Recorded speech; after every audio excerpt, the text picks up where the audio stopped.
Good morning, guys.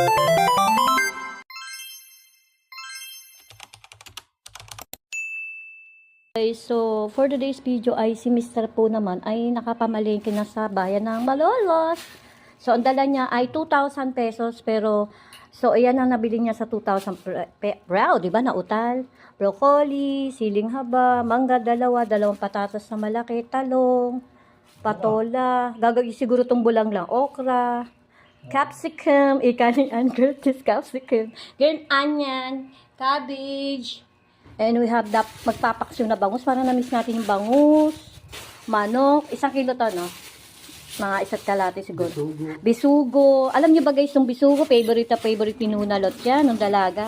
Hanggang ngayon. Ito ay maliit na isa pang paksiwin din. Galunggong, Gigi, ayan, Gigi.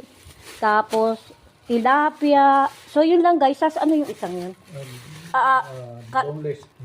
Ayun. So, ayun. Bangus na papaksi, boneless bangus, Gigi, manok, and tilapia. And then, eto, shells.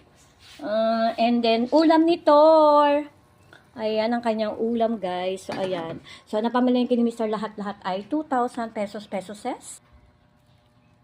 Hi mga ka-prettiers, habol ko sa inyo, meron kaming fresh, ayan no guys, look oh, seaweeds, oh, tapos may kamatis siya, isasaw-saw gula, oh, nakakita na ba kayo guys ng ganito, fresh seaweeds, oh diba, ang sarap niyan guys, kung di pa kayo nakakain, try nyo na, marami to sa Hagonoy, sa Malolos, ayan, oh diba, sarap nito at healthy. Dati ayaw kumain ito, parang jelly na hindi mo makikita. Pero masarap siya guys. Anyway, so yun lang. Irarap lang muna natin itong ating konting gulay. Lalagay natin sa wrap. Ibabalot natin dito sa brown paper para magtagal ang ating mga gulay-gulay.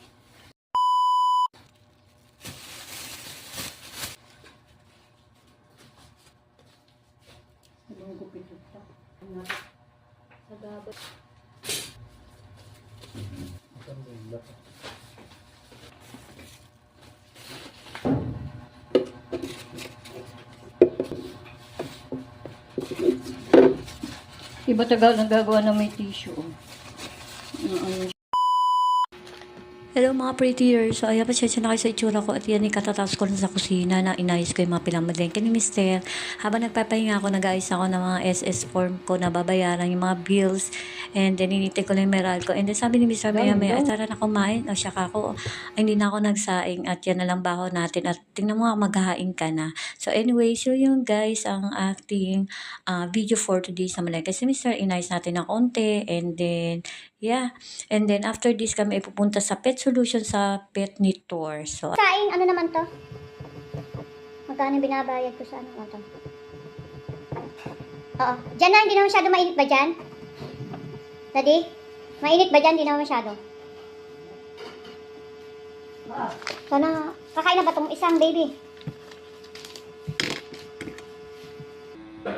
so ayan naman guys. So, sabi ni Mister, tara, kumain na tayo na lang. Sabi ko, sige, tapos yung itong isang set ng aking SSS form. And yes guys, kahit tigil na ako sa trabaho, naguhulog pa rin ako na SSS. Buti na lang at aking asa, nakakabait, hulugan ko pa. So anyway, so ito yung pet card na ito sa Pet Solution. At buti